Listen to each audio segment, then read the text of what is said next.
I could not able to అంటారు. I could not able to ఏంటి? Could అన్నాను, able అన్నాను.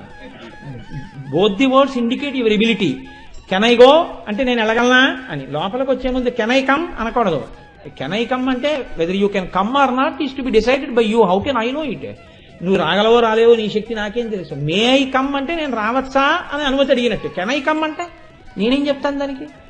కెన్ ఐ కమ్ అనకూడదు. నా పూర్వం ఒక ఆయన లీవ్ లెటర్ రాశాడు. నేను విశాఖపట్నంలో పనిచేసాడు. ఇప్పుడు as I'm suffering from fever you may be granted 2 days leave అని రాశాడు. అంటే ఆయన ఉద్దేశం ఏంటంటే as I'm suffering from fever you may kindly grant me 2 days leave అని రాద్దామని. కానీ దాన్ని ఏమని రాశాడంటే you may be granted 2 days. నాకు జ్వరంగా ఉంది కాబట్టి నీకు 2 రోజుల సెలవు కటాక్షింపబడుగాక.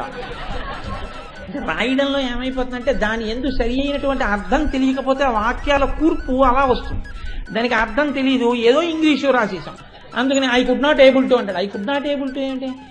ఐఎమ్ నాట్ ఏబుల్ టు అని అయినాను, లేకపోతే I could not do it అని అన్నాను. రెండింటిలో ఏదో ఒకటను అంతే. కుడ్ నాట్ ఏబుల్ రెండూ కలిపి ప్రయోగించక్కర్లేదు, కోరి ప్రార్థించక్కర్లేదు. కోరనన్నా కోరు, ప్రార్థన అన్నా చేయి, రెండులో ఏదో ఒకటి చేయి చాలు. కోరి ప్రార్థిస్తే అవతల వాడు ఇబ్బంది పడతాడు. అదే 2 అడిగితే ఏం చేయాలి, ఇప్పుడు నేను ఏ స్థాయిలో ఉండాలని ఉద్దేశం అని కొంచెం కంగారు పడుతుంది. కాబట్టి నేను ఇంతకీ ఈ విషయాన్ని మీకు ఎందుకు మనకి చేయవలసి వచ్చింది అంటే భాష యందు వచ్చేటటువంటి గమ్మత్తు.